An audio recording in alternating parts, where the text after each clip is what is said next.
You're listening to Cobb, Conversations on the Business of Brands, with Sudeep Chawla and Sharavana Raghavan.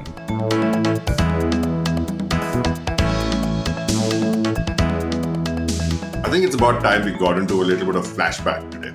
Okay. We've given out a lot of opinions, gyan, we've even showcased a little bit of disagreement between the both of us, but we haven't really discussed any first-hand experiences so far. Mm-hmm. And given that it's my turn to ask you questions, can we talk about something from your past, a case that you've done? Yes, we can.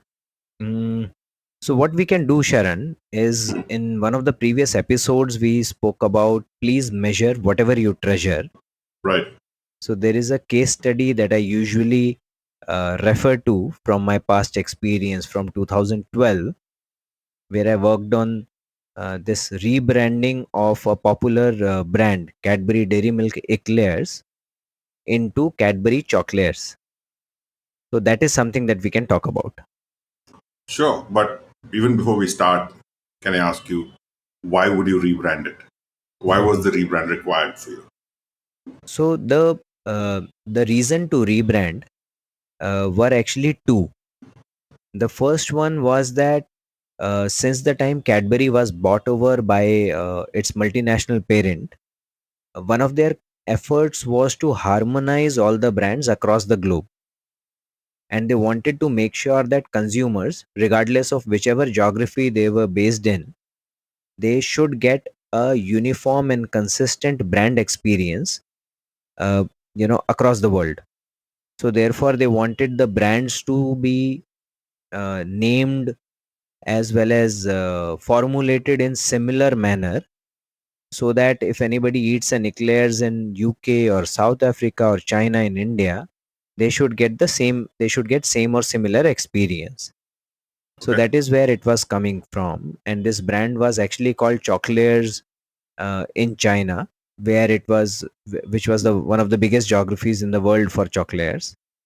So that was one of the first initiation from there.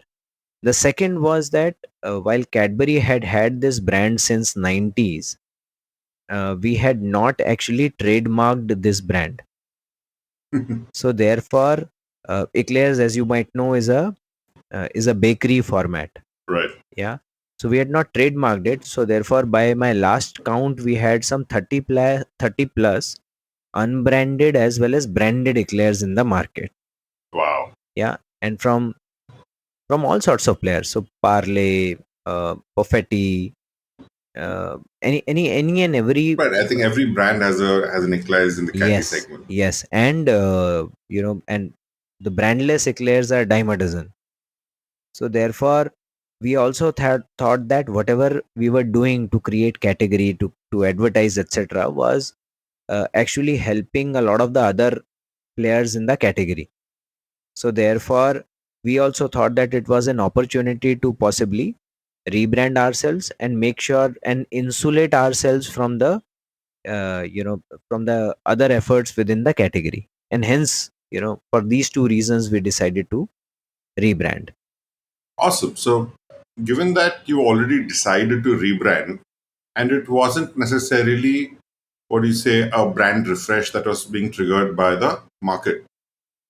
When it's a corporate decision, what were your next steps? So, to tie back to the topic of the case, saying, what did you measure before you started taking actions on this?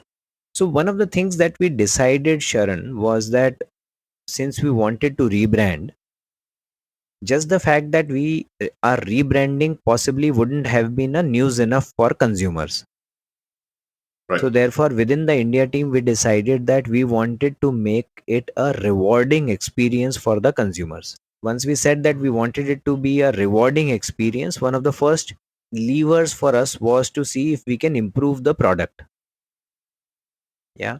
So therefore, we went deeper into the product and we said that what do consumers like and what do they not like.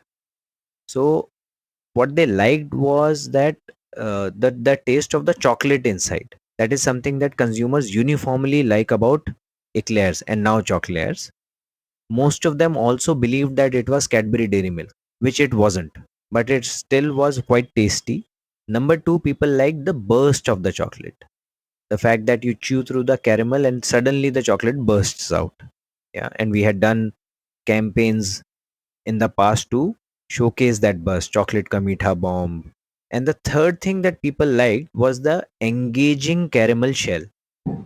You know, the shell that goes around the chocolate, it is made up of caramel, and people used to like engaging with it because it was slightly sticky Hmm. and it was sweet and it would dissolve slowly in their mouth, and so therefore they liked that feel of playing with the shell before the chocolate comes out of it.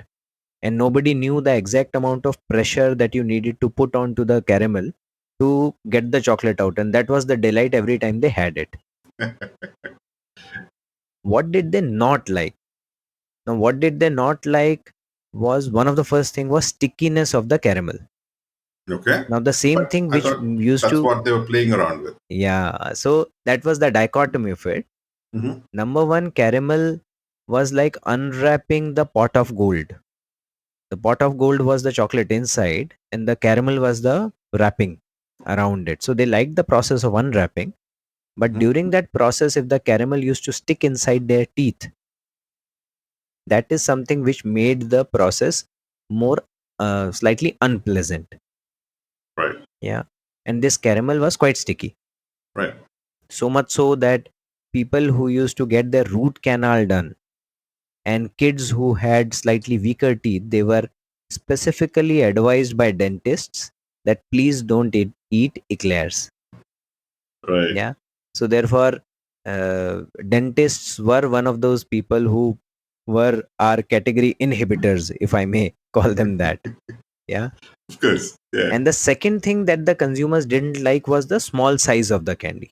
With time, with product costs going up, the candy grammage had dropped.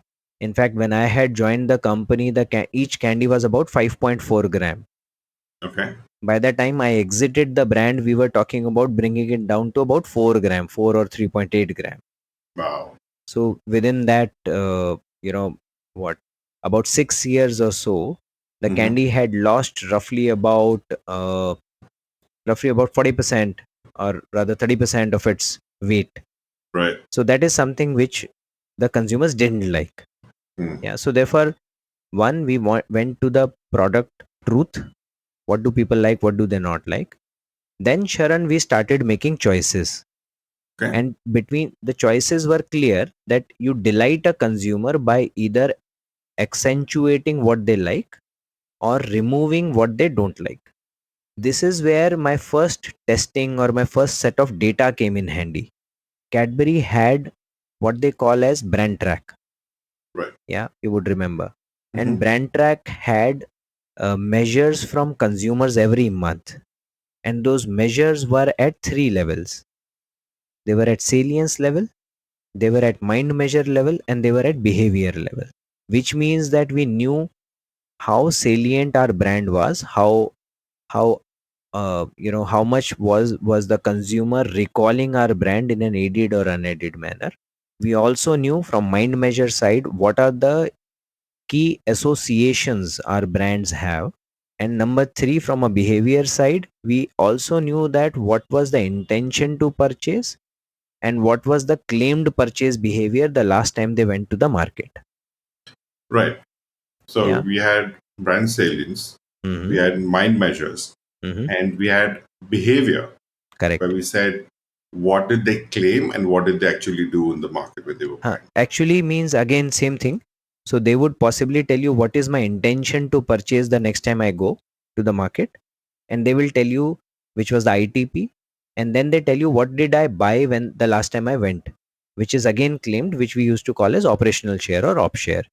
Got And it. ideally, your operational share should be very closely correlated to your market share. Right. Yeah. So that those are the data points that we had.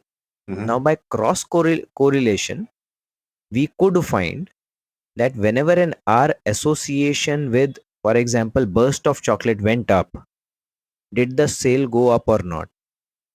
Similarly, when the association with stickiness of caramel went up, did the sale go up or down?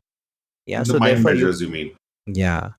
So therefore, you could pick up some mind measures, you Mhm. could pick up some behavioral measures, and you could do regression analysis Right. to find which of these factors seems to be impacting the sale of the product in a positive or a negative manner. Got it. So Yeah, can you just clarify the difference between operational share and market share, just so that the listeners can make up sure, the difference? sure. So market share usually is given by you, some agency like a Nielsen, Hmm. or you can estimate it yourself if you exactly know out of the overall category sale, what is the sale that is being done for your brand. So if the Right. category sells for $100 and your brand sells for 40, your brand sells 40 rupees and the category sale is 100 rupees, therefore your market share is 40%. Correct. Now operational share is where you ask a consumer to tell you the last time they went to the shop, what did they buy in this category. Hmm. Ideally 40% of them should say that we bought you. Right. Yeah, so that will tell you that okay, your op share is 40% Hmm. and your market share is also 40%. So unless there is tremendous amount of overclaim and underclaim uh, within the research, Right. ideally market share and op share would match, Hmm. unless you have a small set of very very heavy consumers. Hmm. So therefore what will happen is they are consuming copious amounts of your brand, Right. and therefore your value market share, because earlier we spoke about 40 rupees out of 100 rupees, your value Hmm. market share might be higher, but operation share is transaction market share, your transaction market share might be lower. Correct. Yeah, so that is how they can be correlated to each other. So op share is transaction market share claimed by the consumers, and market share obviously is value market share, as is provided either by one of the agencies or estimated by you. Got it. Yeah. Okay. Getting back to the case now, Yep. I think you've made it very clear about what operational market share is and the actual market share.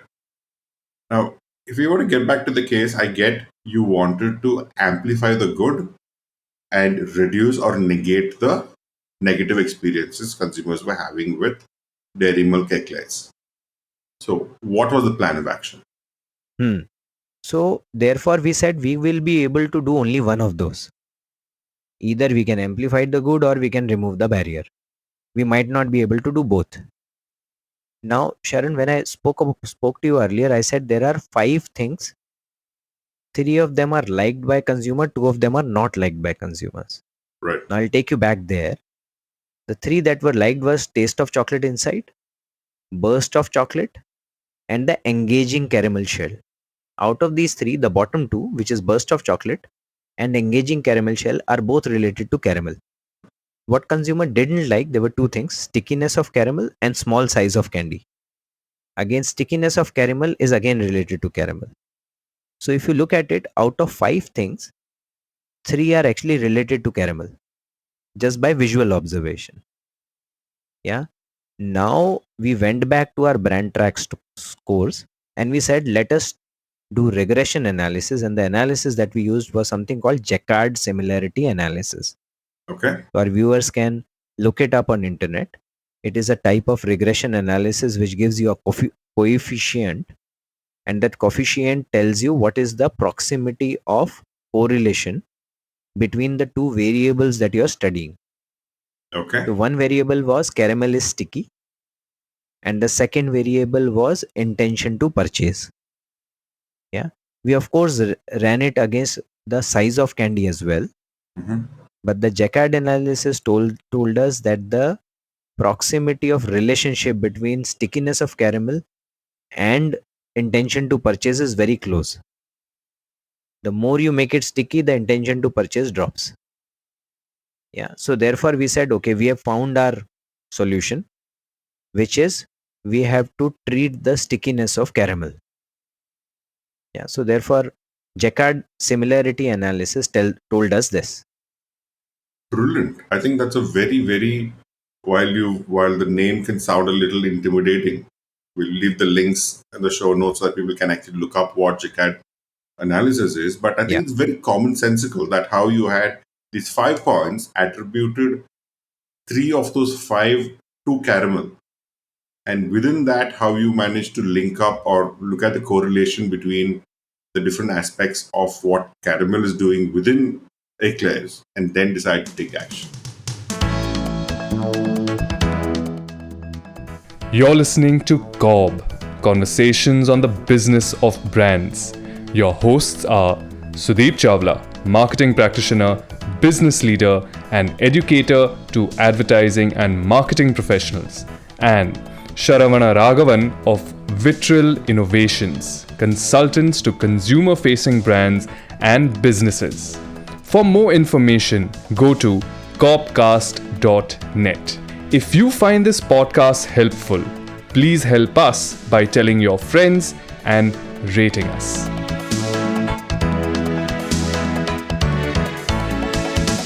Now that you have a plan of action, what is the proof of the pudding? How did it actually translate in reality?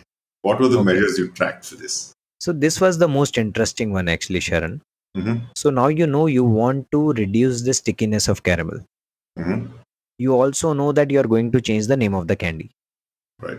So therefore, practically you are almost going to change everything, Pretty much, yeah. all parts of the mix.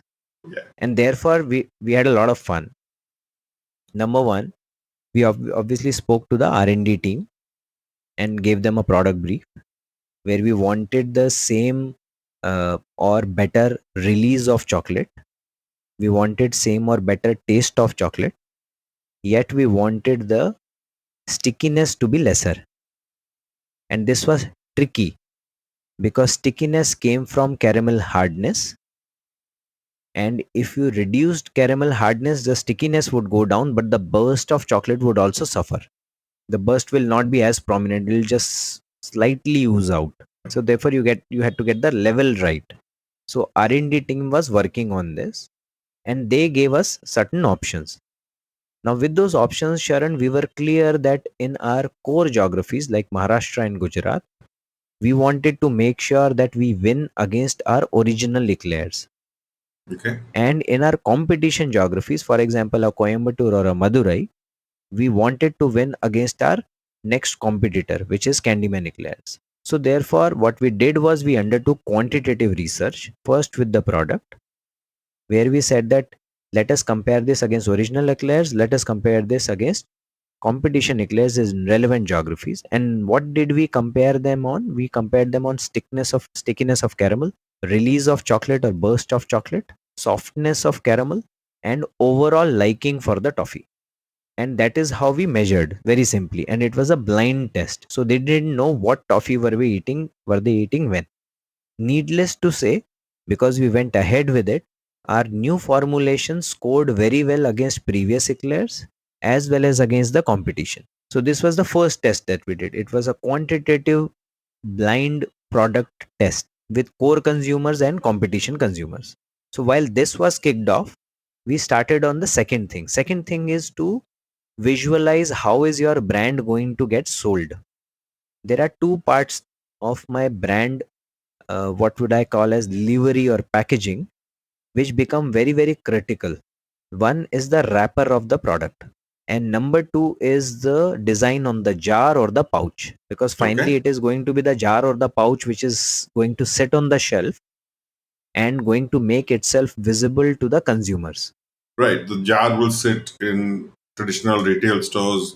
The Yes. pouch will be picked up in bulk by people shopping in supermarkets, maybe? Supermarkets, modern trade, high-end grocers, Okay. yeah, where they are looking to maybe buy something for birthday parties, etc.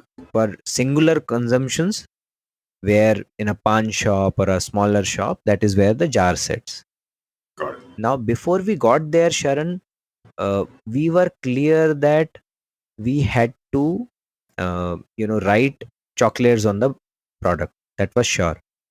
Now, globally, if somebody looks it up, you will find that uh, Choclairs candy has primarily purple wrapper Hmm. with gold on the side wraps. Okay. In India, however, eclairs is signified by a golden wrapper with purple on the sides. So they are Right. completely opposite. Right. So this was the first flashpoint. Me and my team and my boss, etc., we had to convince Global to tell them that while we are changing a lot of stuff, we can't be changing this identity. We don't want the new product to be completely alien, and therefore we need this leeway to retain the golden, primarily golden livery with purple on the sides. Hmm. However, what we did was we accentuated the purple. Earlier, it was violet on eclairs. Okay. We made it into purple because over a period of time, Cadbury, via its advertising, had closely associated purple with chocolatiness. Exactly. I mean, I So think it's going across categories. Even yeah, brands yeah, have nothing to do with Cadbury. To connote anything chocolate in their product, use the purple color. correct, correct. They do. So now uh, we said golden and purple. Name is Choclairs. Now, couple of more decision points. The previous product was called Cadbury Dairy Milk Eclairs. So there was this big dairy milk name there, and dairy milk was supposed to give authenticity, chocolatiness, love, etc. to the product. Yeah, leeching off the main dairy milk equity. Correct. And in the past, if you look at some of the 90s advertising, you can also see an ad where dairy milk is walking by, a Hmm. characterized dairy milk, and an Hmm. eclair character comes in and he eats the dairy milk, and therefore the dairy milk is inside the eclairs now, kind of thing. Yeah. Or he picks up a straw and he drinks the dairy milk. So that Okay. is how the close association between the two brand was built. Okay, I didn't know this. Okay, Yeah. interesting. So all of this was done earlier. Now with Choclairs, the dairy milk, we weren't sure whether we should write dairy milk or not, because there's no dairy milk inside. Right. Yeah. So therefore we decided to remove dairy milk from there. Now this decision was a big one. Now, as I said, please measure whatever you treasure. So therefore we did not go ahead and remove it directly. We did what we called as an equity test. So we created concepts, two good, big, bold concepts, where we printed the pack shots of both products, Cadbury Dairy Milk Eclairs and Cadbury Choclairs, on two different pages, and we wrote what do as a consumer proposition about the brands. So what would a Cadbury Dairy Milk Eclairs say to their consumers? What would Cadbury Choclairs say to their consumers? And then we took it to the consumers to ask them what is the believability of the concept. Yeah, what is the emotional quotient of the concept? What is the trust factor? How authentic does the concept sound? How tasty does the eclair seem? Everything which we thought that eclairs derives from dairy milk, we tested it. Okay. Yeah. And this testing told us, and we kind of plotted it very, very clearly, and this testing told us that we were not losing anything by removing the word dairy milk. Why? Because over a period of time the word Cadbury had become very strong, Ah, okay. and Cadbury and Cadbury Dairy Milk were almost synonymous over a period of time. Right. Makes sense. Yeah. As long as you had Cadbury there, you had the entire niceness, chocolatiness, lovey-dovey association of dairy milk with you. So that was our realization once we read through the results. Mhm. But this research made us confident that consumers will not miss the word dairy milk. Those were pre-social media days, but still consumers could create furore if they for example missed anything from their brand. They would write letters, they would write mails and stuff like that. Nothing of that sort happened. So again, signed off by research. So we started with Jacquard analysis, we went to product test, blind product test, and we did our equity test. Now with this equity test in our hand, we made one more significant shift, Sharon. Mhm. Now in the packaging side, our previous pack was majorly I would say violet. It had eclairs written, and there's a whole lot of violet. We changed it significantly to Cadbury purple to showcase chocolatiness, to showcase product credentials of our new candy. So therefore, not only were we making a change to the product, not only were we making the change to the wrapper of the product, but we were also making a change to the secondary packaging. And then again, Sharon, same thing. Please measure whatever you treasure. So we measured it again. So there's this test which is called simulated shop test that we did. The agencies in those days used to make the consumers wear some kind of a tracking glasses, and therefore they will set up two shops, and you can tell them what is your retail environment that you want to go on with. We stipulated a pawn shop retail environment. Okay, so Yeah, you so in a pawn recreated shop a proper pawn shop for consumers they to shop. recreated two pawn shops. Wow. One pawn shop with all the brands plus eclairs there, one pawn shop with all the brands with choclairs there. And the consumers didn't know what they were looking for, so they were supposed to go there and talk to the shopkeeper, make their purchase and come back, any confectionery. Mhm. And the glasses there were tracking the retina, Mm. and they would Wow. track where all did the retina go and how much time did the retina spend on every angle. Wow, this is metaverse level. Yeah. And this is 2012, huh? A decade early. Yeah. So to some of the so-called millennials, this might come as shock, but so we were tracking eyeballs at that point in time, quite literally. Mhm. And so therefore, what this research gives us is a heat map. So therefore, you determine that if your brand, wherever your branding is supposed to be there, if that particular area has increase in intensity vis-a-vis your plain shop, then you know that your packaging is working. It is attracting consumers towards it. So therefore, we tested this. Our jar was rated significantly better. It attracted consumer attention because the purple really caught the eye. And therefore, we said that, okay, packaging is also a tick. Better than competition and the previous version of the jar. And the previous version. So this becomes my second aspect. So there's product, there is branding, and then there is the overall packaging, livery. That sounds fascinating, though. It doesn't end here. Okay. So now you have communication. Now I'm supposed to communicate this to the consumers as well. Right. Therefore, I have to make an ad and stuff like that. But before you make an ad, our proposition was very clear. We are talking about less sticky caramel. We're reducing caramel stickiness. That's consistent. So we said that, okay, before we make an ad, how is it that we communicate this to people? There are various ways of doing so. You can communicate that it is less sticky and therefore more pleasurable. It is less sticky and it is more chocolatey. Yeah, there are various angles that we can take. We made certain concepts with the new branding and tested it with the consumers. Again, same, printed it, tested it, etc., etc. Then we said that, okay, broadly, just saying less sticky does the job. You don't need to layer the chocolatiness, etc., on top of it. That is what the concept test told us. Okay. So therefore, we went ahead and spoke to our agency and said, okay, now let's build a creative layer on top of it. And there were number of creative layers they came up with. We of course wanted to take up the humor angle here, and we thought that that works very well in this category. But the humor could be evoked in many routes, in multiple ways. Yeah. So one of the ways was to say that why can't we repeat this message over and over again? Yeah, just have an ad where over a space of 30 seconds, this message that Eclairs is less sticky can be repeated 7, 8, 10 times. Therefore, that is the only thing that the consumer takes.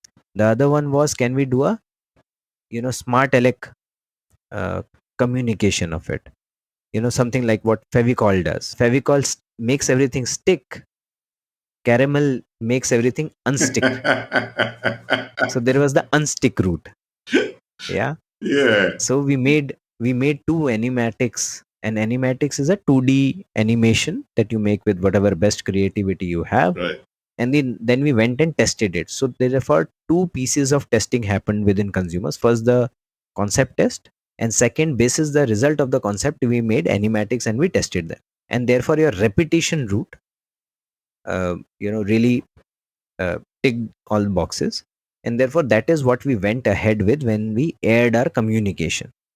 I will drop the YouTube link of the communication in the show notes. Yeah. So therefore, we went through 7 tests to arrive at the proposition, Sharon. Wow. Wow.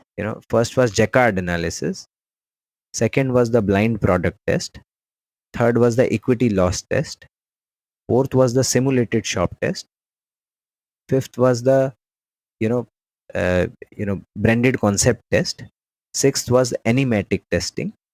Yeah, before enigmatic testing there was the communication test, and then there was the enigmatic test. So 7 tests we went through, and therefore we put out the package in front of the uh, consumers and the dealers, etc., etc. Well, I think it's not just about the technology that you use, which can be very fascinating, but it's also about the rigor that goes in to changing Mm, something so small of a brand. Well, mm, it started mm. off small, then became the entire brand, product, and everything.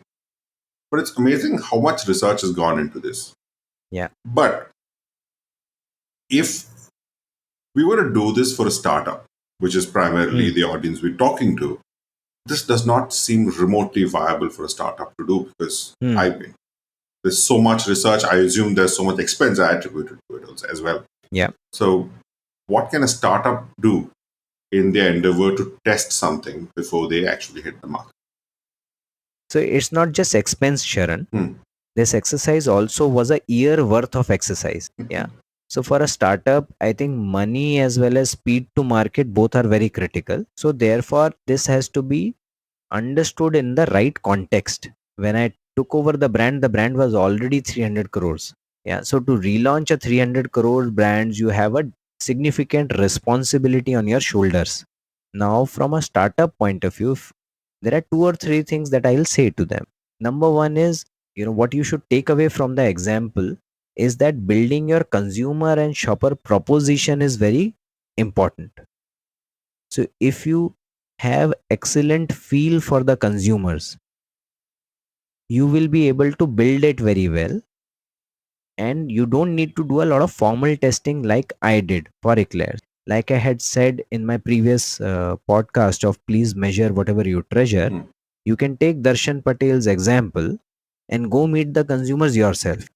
But getting consumer validation on your articulation of consumer as well as shopper proposition, I think is very, very important. Second thing that you should take from here possibly is that anything and everything can be tested. So therefore, for all the startup founders and their agency ecosystem all out there, whatever you think is important to make sure that all of you are getting confidence behind your branding exercise, there are ways and means and measures to test it. If you want to test it, it can be tested. You don't need to do a formal quantitative research all the time. We made this point in our previous podcast as well. If you want to test it, it can be tested. You can go meet few consumers, get your conviction right, and go ahead with it. Hmm. Everything doesn't need to be quantitatively tested. Go to a representative set of right consumers, which means you should know who your consumers are demographically, as well as Sharan was making his point in one of the previous episodes, as well as attitudinally. Right. Go to the right set of consumers, take the right stimulus, and what you want is an unbiased opinion. So please don't bias the consumer. Yeah, if you do all of this, I think every startup founder would find 2 or 3 things within their branding journey which they definitely want to test, and therefore I can give them confidence that this can be done. But I think that gives a lot of perspective to say what you can do. It also tells you how you can work around because it's more about the intent to measure than the methods and the expense and the time you invest in. It's more the thinking behind the measurement that's more important than the Yeah. other frills attached to it. I think that makes perfect sense. But Mm. I'm going to do this today. I'm not going to summarize. I want to ask you in this case study, in this relaunch of Dairy Milk Eclairs as Cadbury Choclairs, what were your learnings when you did this? So one of my, 2 3 things, I will tell you about a couple of my learnings, Mhm. and I'll also tell you a mistake that I made. Okay. Yeah, and all the listeners out there, when they look at the film, which I will put in the show notes, they'll also be able to find that mistake. It's not so hard to find. Awesome. Yeah. So from a learning perspective, you know, one of my key learnings that I took away from this exercise was don't second guess consumers. Mhm. You don't need to. Yeah. Although at that point in time, I thought I was the consumer. And so therefore, in my head, whatever I was thinking about the brand was something that possibly was right for the consumers as well. But consumers surprised me many a times. For example, the stuff that I told about dairy milk removal, that was something that we were really, making a big deal in our heads. Honestly, it wasn't. Consumers weren't bothered. Cadbury was doing the job for them. Right. So therefore, rather than second guessing consumers, go ask the consumers themselves. They will tend to surprise you from time to time. So that was the first thing. Second was just the whole plethora of research tools and research methodologies, etc., available. And therefore, my conviction in saying that if you want something tested, there are enough and more methods and means and tools and measures available to do that. Yeah, it's all about the intent and your urgency and your need to test it. Right. Now about the mistake. Mhm. So, all of you might remember that the proposition was that we have made caramel less sticky. Now, the ad that we made was a courtroom of a yesteryear's era, Mm.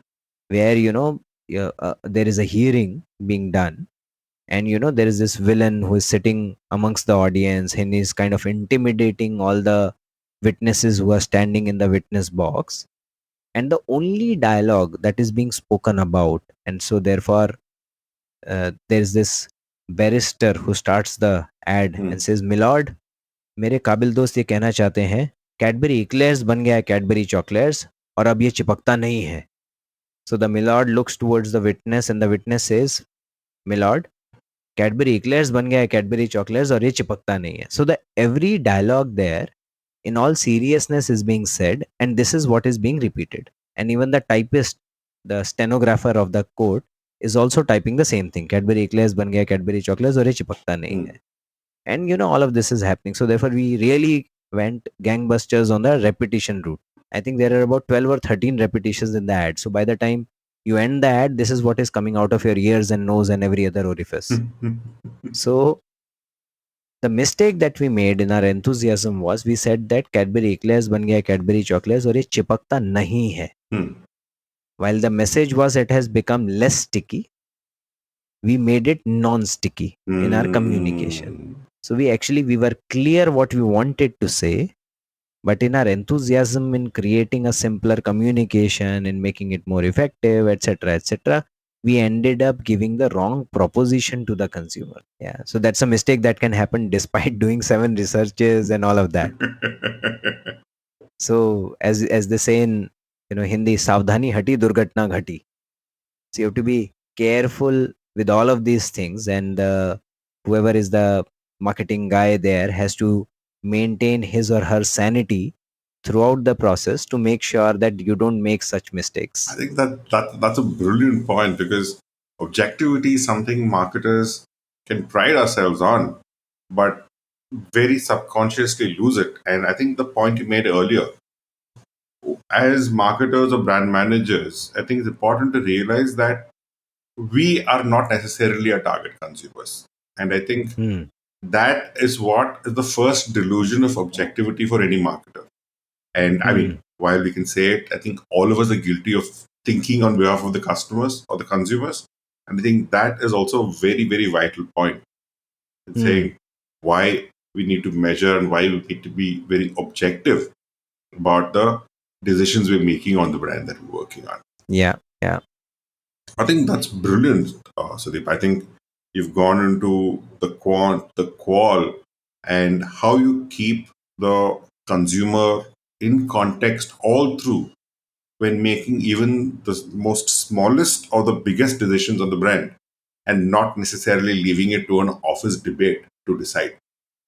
I think that is what we should take away from this, and I think it's brilliant. And I think we should do this more often. The case study itself has been brilliant, and I think the way you explained it has been so detailed. And I'd love to hear more case studies, but Is there some place our listeners can come to hear you speak more about these things?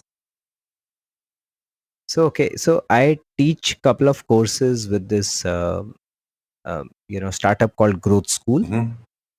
So if listeners go to growthschool.io and go to the list of mentors, they should be able to find me there. Mm-hmm. What I'll also possibly do is put up a link to my courses in the show note. Right. And that is where I usually talk about, not just this case, but all the principles that got applied in this case, Right. which is about crafting a proposition, thinking about it, what are the frameworks that can help you do that, etc., etc. Mm-hmm. And then obviously the course also gives them an opportunity to interact directly with me, and therefore they can talk to me about specificities of their and endeavors and their context, and if required, take my point of view on that. Right. Right. That's brilliant. I think everybody's going to be lining up for these courses because they've heard at least a sample of what I've heard today. And I think it's mind blowing with the simplicity and the clarity. I think it's Yes, brilliant. thank you. Thank you so much for the time, Sudeep. Thank you for listening to COB, Conversations on the Business of Brands with Sudeep Chawla and Sharavana Raghavan.